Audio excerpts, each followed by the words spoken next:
¿Qué tal, queridos amigos? ¿Cómo están? Sean bienvenidos a su programa favorito, Rutas y Retos de Legalidad.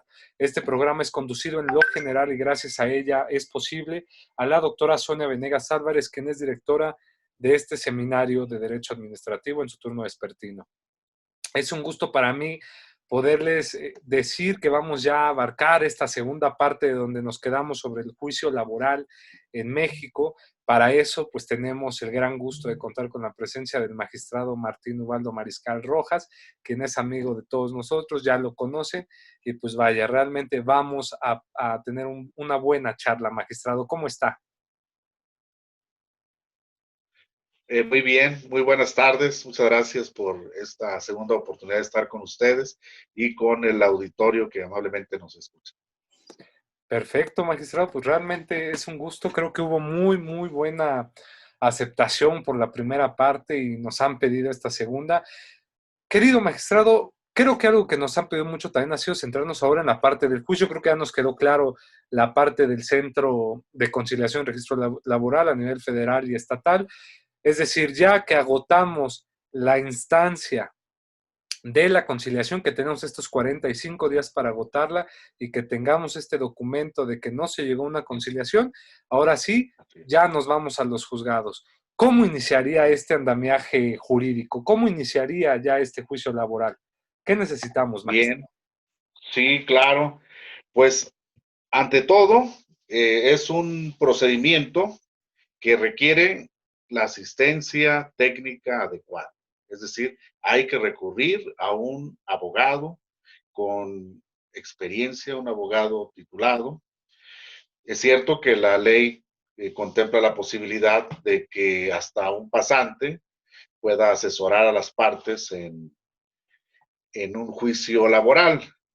Sin embargo, bueno, pues no hay que perder de vista que esto es un procedimiento donde, pues, quien te encuentres enfrente como rival, pues eventualmente sí puede estar asesorado de un abogado con mucha experiencia y en esa medida, si recurres a la asesoría de alguien que no tenga, pues ya la cédula de abogado expedida y también experiencia en el manejo de este juicio laboral con las modalidades que se le han atribuido a este juicio, pues definitivamente que se podría estar en desventaja. Digo, no hay que, no se trata algo así como que rasgarnos las vestiduras y decir que estamos eh, menospreciando la capacidad de alguien que está en el estadio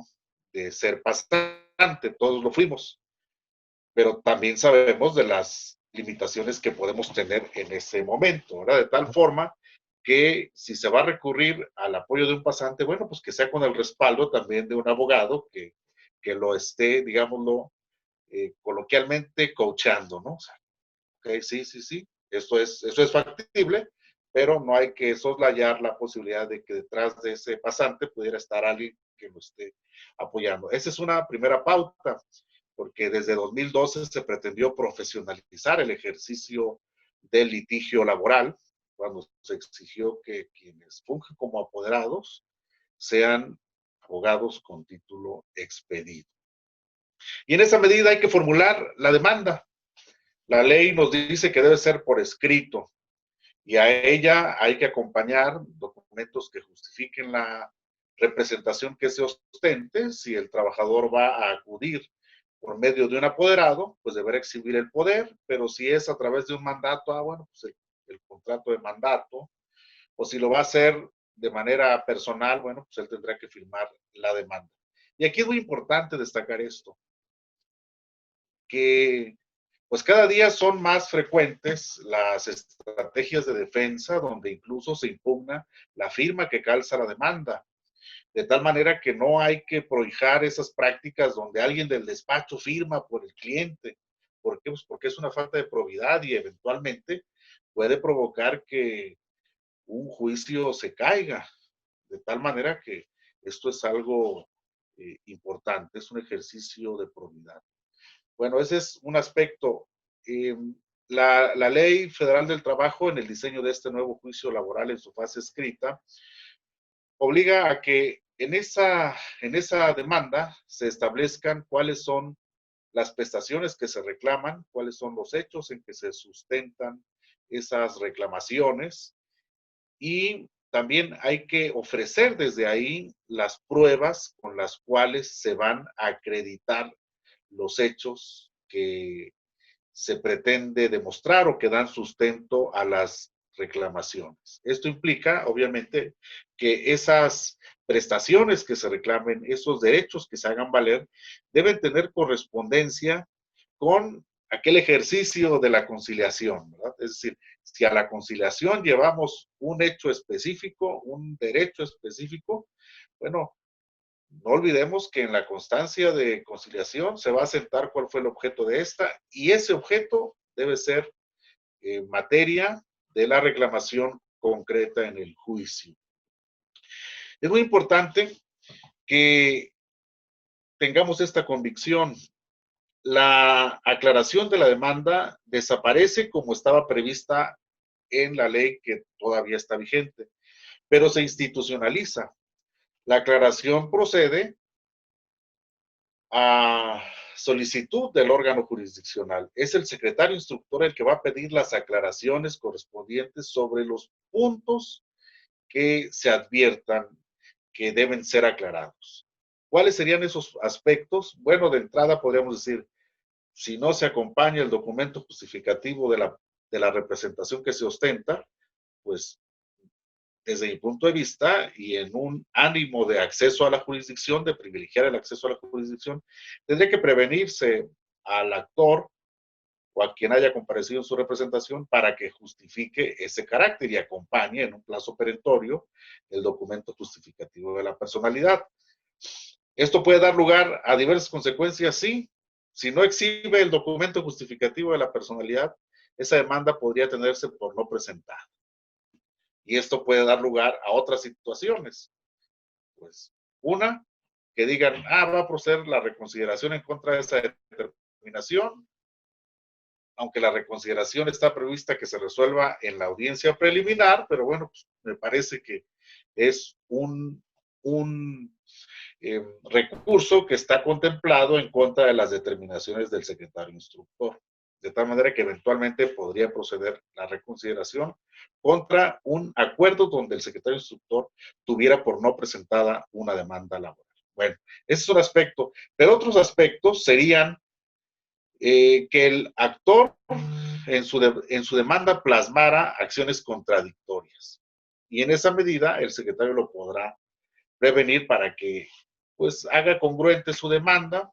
Puede ser que el petitium de la demanda no sea completo y le falte incorporar prestaciones a las que tiene derecho el actor, y en esa medida esos aspectos pueden ser materia de una aclaración. Y aspectos en los que la demanda no fuera clara, pues también le pueden ser solicitados al actor. Esto, decíamos, institucionaliza la aclaración de la demanda y es a instancia del órgano jurisdiccional que se podrá solicitar esa aclaración. ¿Por qué? Bueno, pues ya lo mencionábamos en otros foros. Eh, Se ha abusado, digamos, de la posibilidad de aclarar la demanda. Y este es un ejercicio de concentración para hacer más ágil el procedimiento laboral. Todo lo que se tenga que reclamar, que tenga como sustento la misma causa, debe ser incorporado en una misma demanda. Incluso ya decíamos, las pruebas tendrán que ser ofrecidas en la misma demanda.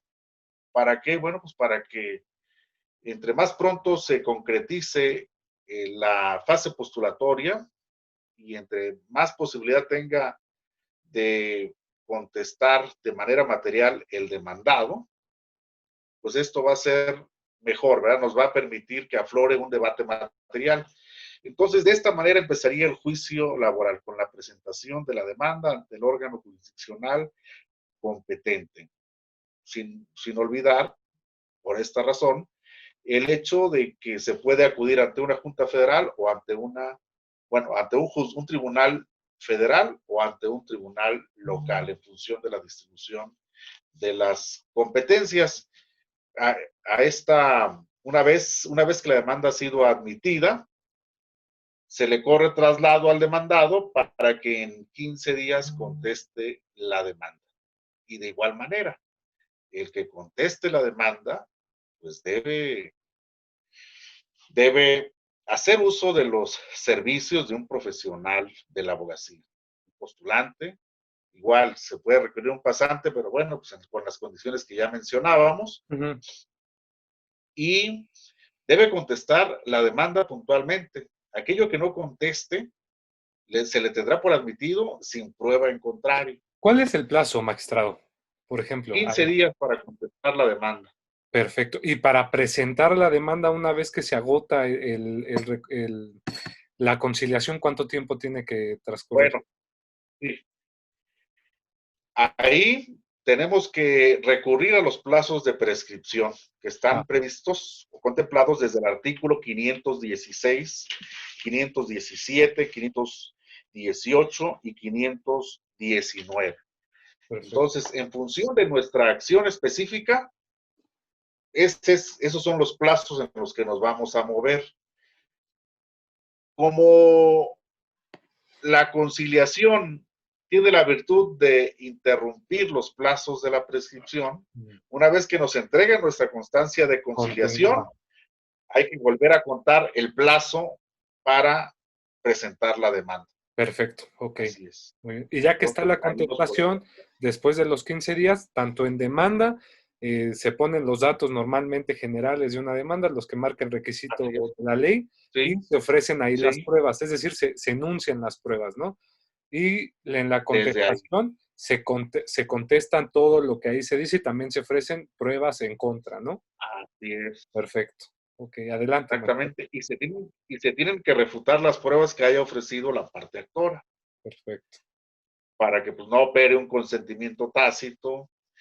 Y hay un aspecto muy importante, eh, es este.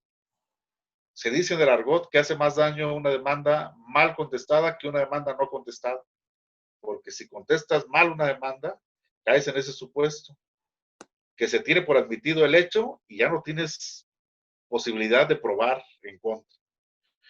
Y cuando no contestas la demanda, puedes ofrecer pruebas hasta antes de la audiencia preliminar para demostrar que los hechos no acontecieron, que no existe la relación de trabajo, que no existe el despido, en fin, hay más posibilidad de probar que si contestas y lo haces mal. De tal manera que esto es lo que hemos comentado. Es un ejercicio dialéctico donde pues cada una de las partes debe asumir sus cargas procesales y una de ellas es esa, ¿verdad? Contestar la demanda. Vienen los ejercicios de réplica y contrarréplica. Una vez que el demandado contestó la demanda, se le da vista al actor para la réplica por 8 días, 8 días para la réplica. Una vez que presenta su réplica, se le Ajá. da vista al demandado para la contrarréplica y ahí solo va a tener 5 días. Y esas Podemos decir, ahí, son por escrito también. así es, Perfecto. Ok. así es. Entonces, 8 días para la parte actora y 5 días para la parte demandada. Oiga, ¿y Sí, no cree que ahí pueda haber después un amparo diciendo que hay una inequidad procesal?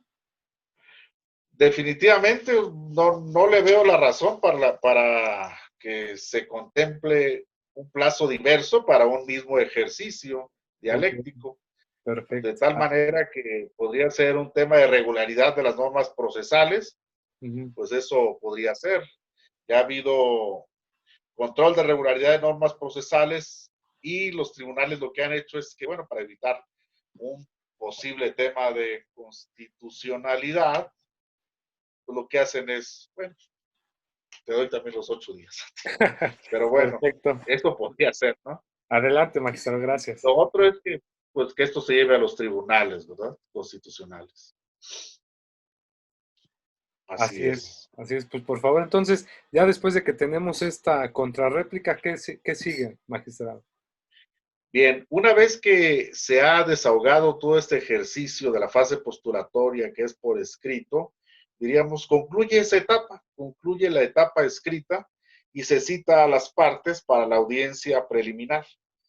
Esa audiencia preliminar, eh, con ella inicia la fase oral del juicio ordinario laboral. Y en esa audiencia se va a depurar el debate. ¿Esto qué significa? Bueno, que ahí se van a resolver las excepciones procesales y las dilatorias. Así lo habla la ley, de manera indistinta alude a excepciones procesales y excepciones dilatorias. Esto implica que ahí se resolverían los temas de competencia, si se hacen valer, los temas de representación o personalidad de las partes, las excepciones de conexidad, de litispendencia, improcedencia de la vía, la falta de integración del litisconsorcio pasivo necesario, de tal manera que todas esas cuestiones que son procesales tendrían que resolverse en esa audiencia preliminar. Eh, Temas como la personalidad, bueno, son entendidas como excepciones de previo y especial pronunciamiento, y son las excepciones que conocimos en un tiempo, se promovían y se supo cambiar. Los procedimientos se han vuelto más ágiles, se han ido, pues moldeando este proceso. Vaya, era una táctica de litigación, una estrategia de litigación constante donde, pues para suspender el juicio lo que se hacía era promover el incidente de falta de personalidad o el incidente de competencia y ya, el tribunal tenía que suspender sus procedimientos. Pues ahora no, ¿verdad? A esos trámites, pues se les da un proveimiento eficiente, un proveimiento ágil, de tal manera que eso no va a motivar la suspensión del procedimiento, como incluso en el procedimiento actual, pues tampoco lo hace en el procedimiento laboral, pero pues esos eran o han sido resabios de los procesos civiles mayormente, ¿verdad? Entonces, en esa audiencia se van a resolver esas excepciones que no atacan el derecho sustantivo que se hace valer, sino atacan las cuestiones procedimentales, porque tienden a ponerle obstáculos al seguimiento del juicio y las excepciones perentorias, esas van a quedar para la decisión sustantiva, es decir, para la sentencia. Otro de los aspectos que se van a resolver, otro de los aspectos que se van a resolver en la audiencia preliminar es el atinente a eh, a la depuración de los hechos, pues implica identificar cuáles son aquellos hechos admitidos por las partes, para, por exclusión, determinar cuáles son los hechos controvertidos. Y una vez que se han determinado los hechos controvertidos, entonces pasamos al debate probatorio. Y el debate probatorio, por consecuencia, se va a constreñir exclusivamente a esos puntos controvertidos. ¿Qué nos permite este ejercicio sintético? ¿Qué nos permite este ejercicio sintético? Bueno, nos permite que el debate probatorio sea un debate oportuno, sea un debate pertinente, un debate relevante. ¿Por qué? Bueno, pues porque se va a derivar ese debate probatorio sobre los aspectos que realmente están controvertidos. ¿Sí? De tal manera que en el juicio vamos a recibir pruebas sobre los hechos sobre los que existe controversia. Y esto ¿A qué nos invita? Bueno, pues que eventualmente en algunos juicios sí se han llegado a suscitar debates en relación con pruebas que ya no son trascendentes. Obliga al tribunal, lo va a obligar del debate. Ok, magistrado, tengo una duda. Si me lo permite, en este punto, me gustaría preguntarle, ya que usted nos acaba de platicar bien lo que es la audiencia preliminar, entonces podemos decir que en la audiencia preliminar lo que entra es, vamos a quitar la paja, por así decirlo. Ya que se fijó la litis, vamos a revisar las excepciones procesales que haya emitido en la contestación de la demanda, cuáles operan y cuáles no. Las que no operen, entonces se quitan por añadidura y ya nada más se atienden las que sí operan, y también con los hechos, ¿no? Nos vamos a los que sean controvertidos. Nada más la audiencia preliminar trataría solo de estos dos puntos, excepciones y hechos, o también ahí entraría alguna cuestión de las pruebas o algún otro tema.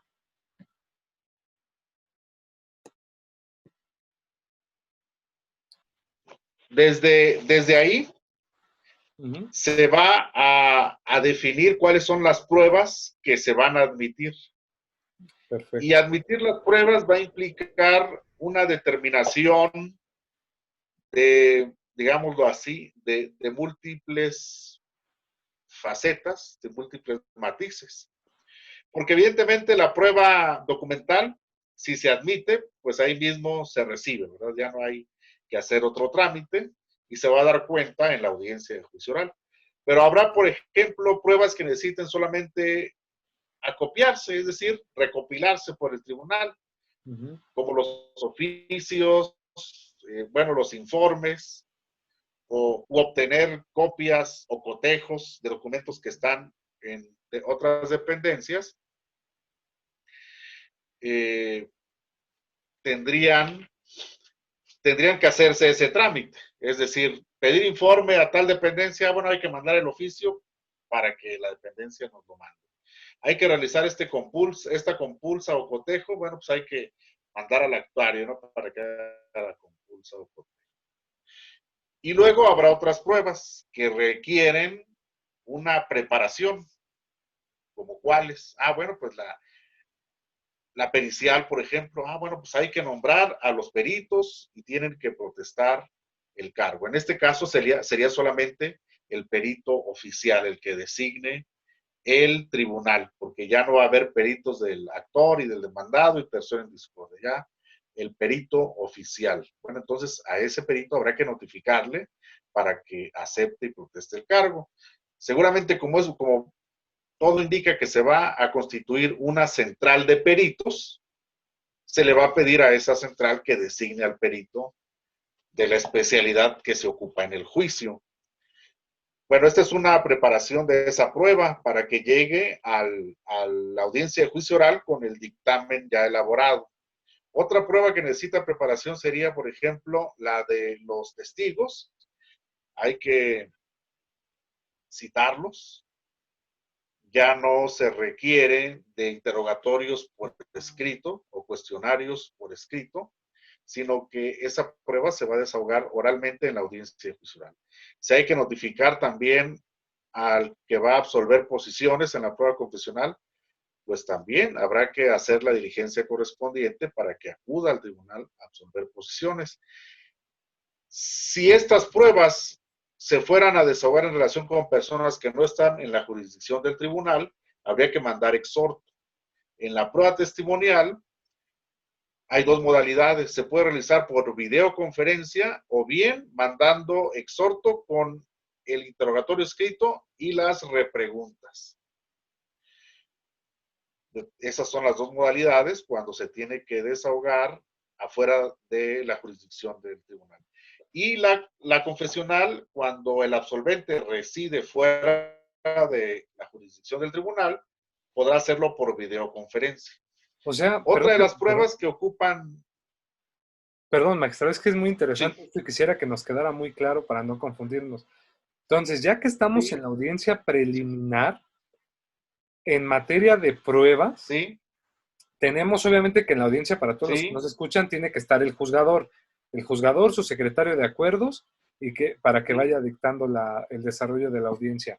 Entonces, cuando hablamos de la preparación de los medios probatorios, como señala usted, era, por ejemplo, que tratándose de testigos, se les tendría ya en ese momento que citar a los testigos. ¿Es así? Sí, hay que citarlos para Perfecto. darles a conocer la fecha de la audiencia de juicio Ah, oral. Para perfecto. que, ¿Y los testigos tendrían que ir a esa audiencia preliminar o no es necesario? no, los testigos no tienen que ir a la Ah, audiencia preliminar. perfecto. Muy bien. Lo mismo con los peritos. Exactamente. Ellos tienen que comparecer, pero hasta la audiencia de juicio Ah, oral. perfecto, perfecto. Sí, para que no haya ninguna confusión. Y entonces nada más ya para ir cerrando mi Sí, a ver, pregunta, ya. Adelante, adelante, por favor, dígame. sí, ¿Sí me escucha, magistrado? esto trae sus implicaciones. Ah, perfecto. Como comentábamos al inicio, desde la demanda hay que ofrecer las pruebas.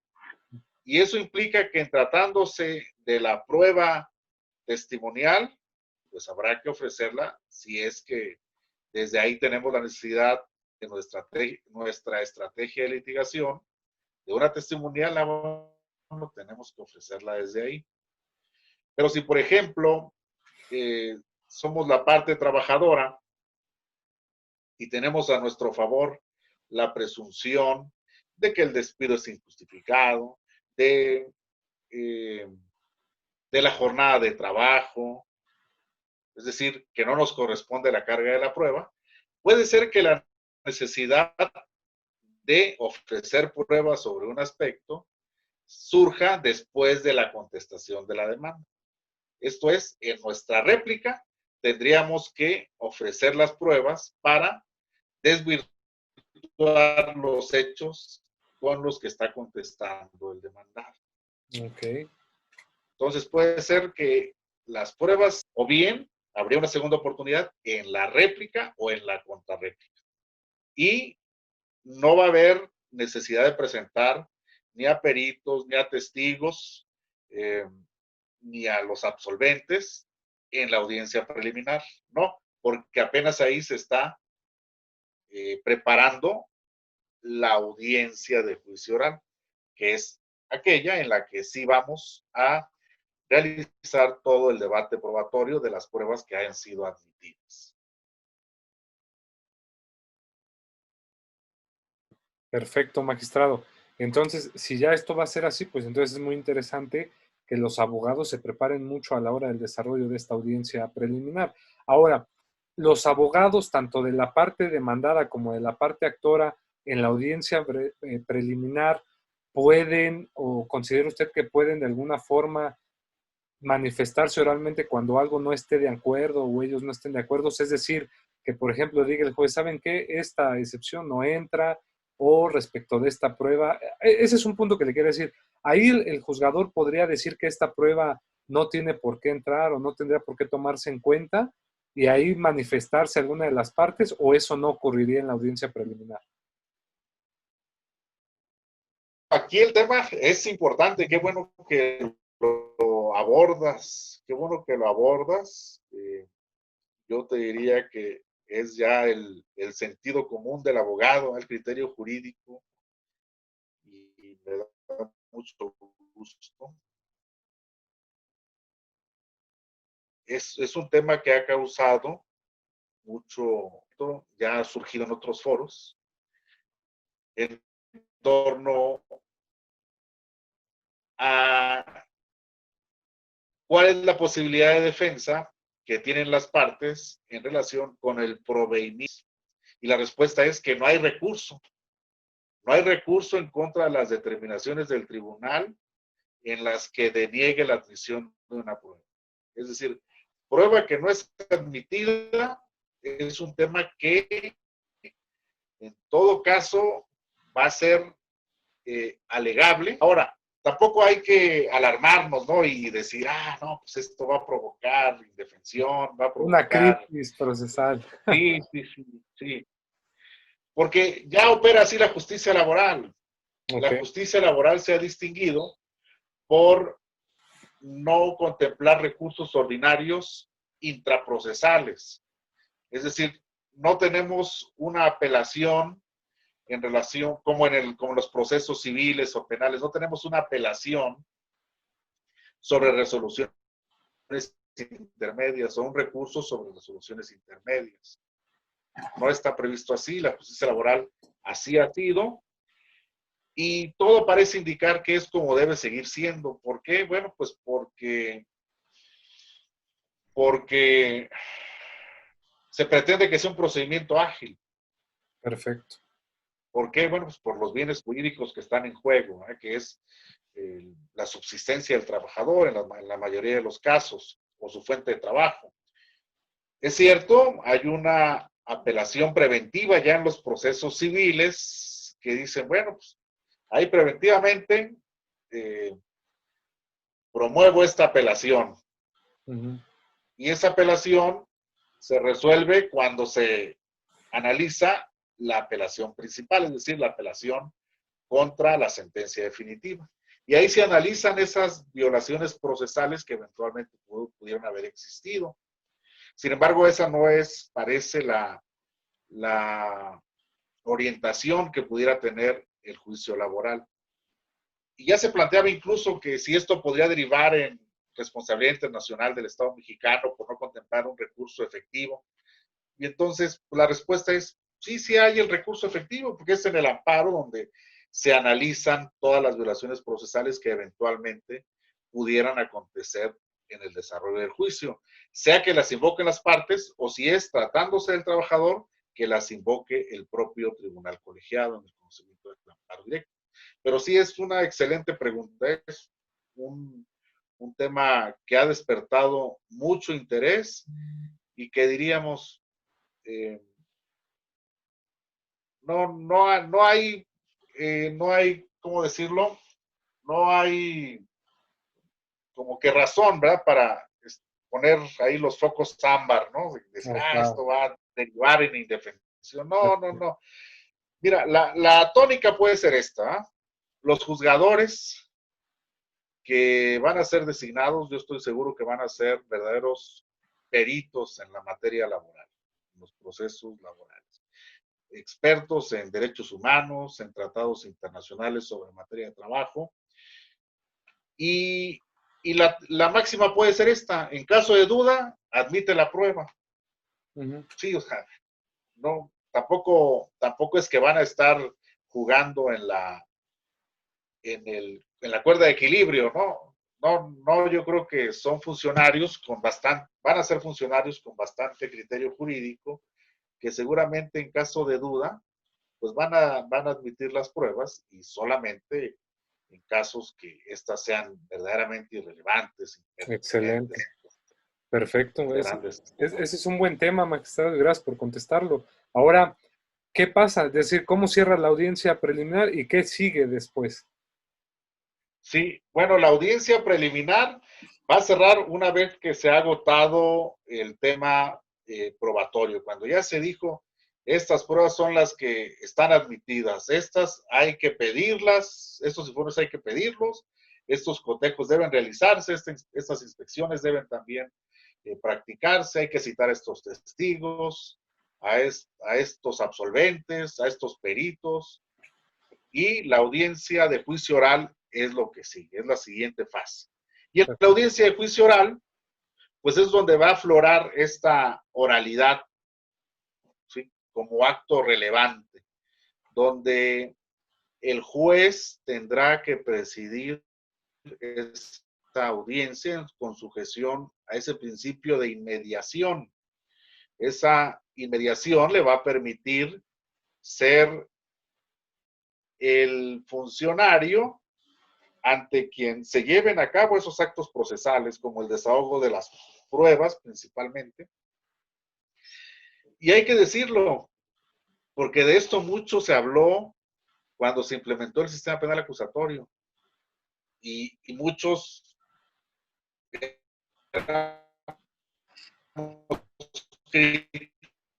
críticos de lo que afirmaban los instructores puede intervenir. Bueno, pues, ¿cómo que no puede pedir aclaraciones? ¿Cómo que no puede parcialidad y sin subsidiar la posición de las partes? Pero tiene que pedir aclaraciones o precisiones en función de que es la persona a la que le deben quedar más claros los hechos que a nadie, porque es el que va a resolver. De tal manera que el legislador aquí no dejó dudas del tipo de juzgador que está diseñando. Y así lo dice, un juzgador proactivo, un juzgador proactivo, no un espectador, no un juez de palo, no un juez mirón, no, un juez proactivo, que en determinado momento en el desarrollo de las audiencias va a poder interrogar directamente a los testigos, le podrá hacer preguntas directamente a las partes, le podrá pedir aclaraciones a los peritos. ¿Por qué? Bueno, pues porque estamos aspirando a un debate material, no a un debate formal, no a un juicio donde resolvamos a partir de formalismos. Ya lo comentábamos, la inserción del principio de realidad de manera institucionalizada en los principios que rigen el proceso laboral nos invita a pensar en ello, que se está habilitando, se está facultando al juez, al titular del tribunal, para que vea la materialidad de los hechos y que huya de las conclusiones formalistas. Es decir, tenemos que alejarnos de esa concepción eh, hasta folclórica, donde se dice que el juicio laboral es un torneo de mentiras. No, tenemos que transitar hacia la probidad de los procesos.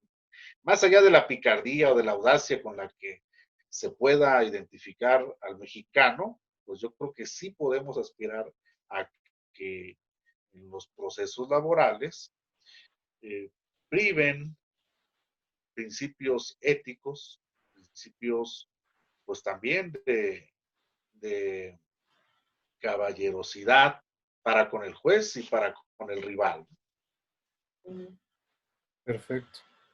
Y por ejemplo, ya que tenemos esta postura, digo, porque ya el tiempo se nos va y hasta creo que podríamos armar otra tercera parte, ahora sí, nada más hablar ya del juicio oral como tal, cómo se desarrolla, porque es amplio, es decir, cómo va a aplicar Claro. esto de los alegatos, si va a haber desahogo, es decir, todo esto. Entonces, no sé si para terminar esta parte, y si usted nos lo permite, tener una tercera parte ya para hablar solo del juicio oral netamente, pues que nos diga rápidamente para cerrar, como un resumen, cómo entonces cerraría esta parte oral, es decir, esquemáticamente, a reserva de que lo vamos a desarrollar en un tercer programa, cómo se esquematiza el juicio oral. Bien.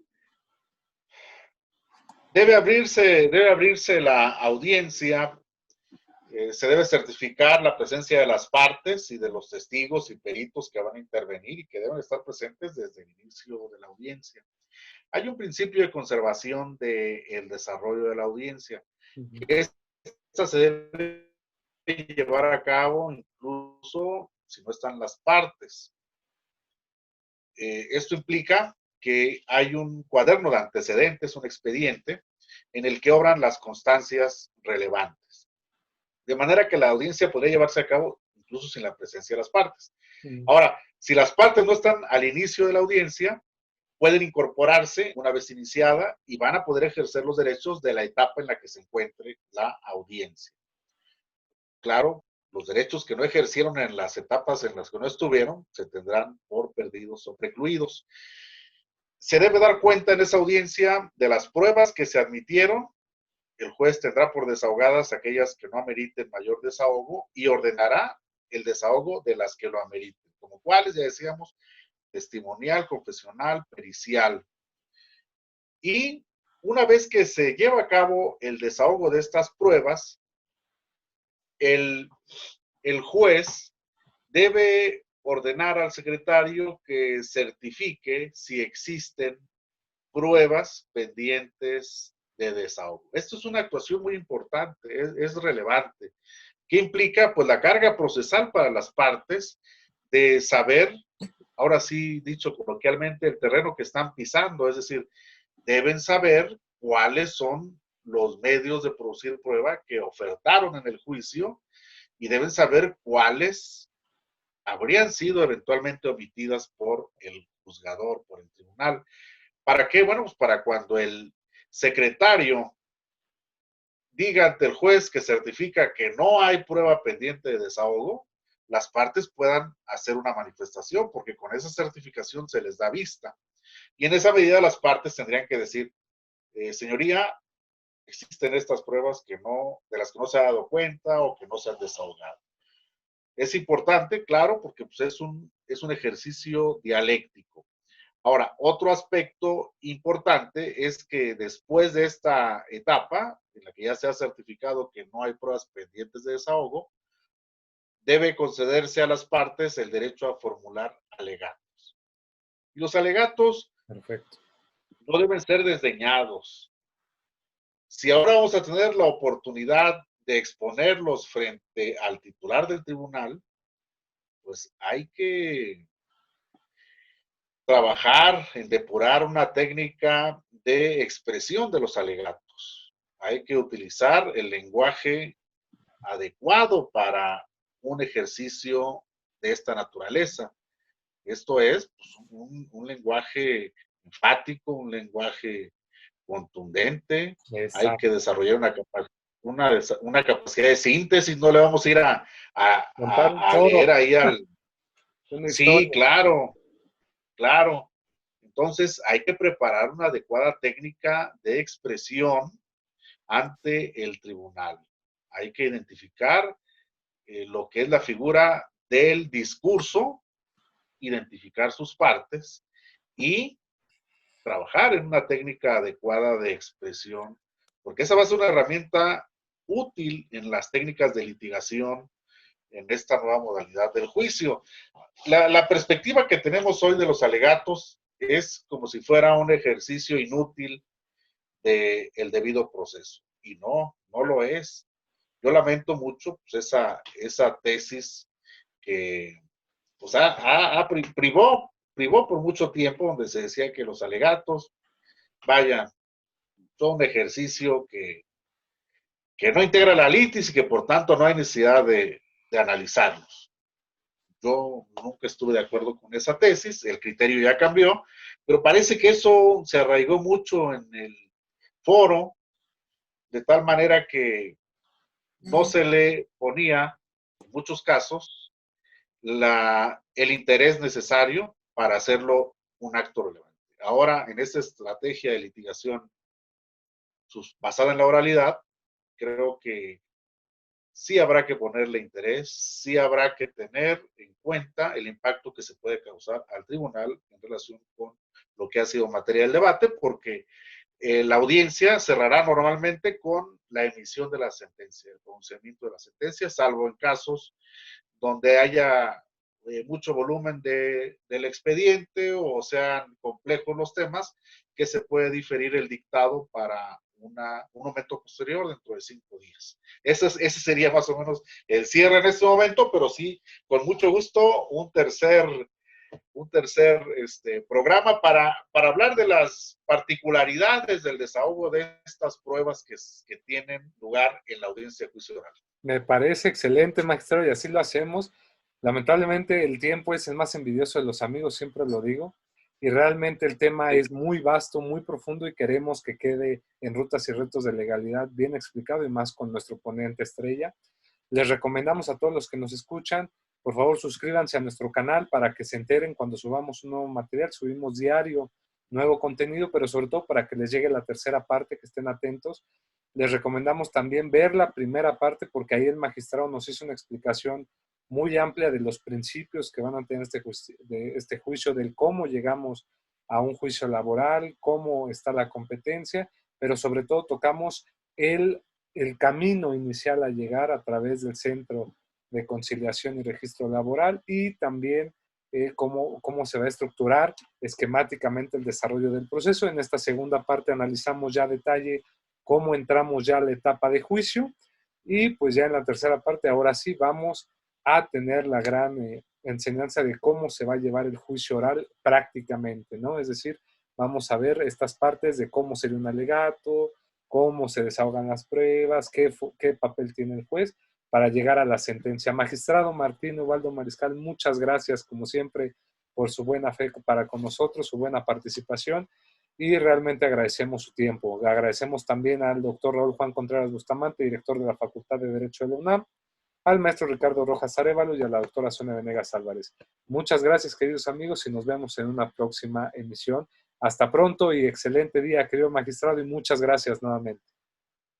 Con mucho gusto, buenas tardes a todos. Hasta luego.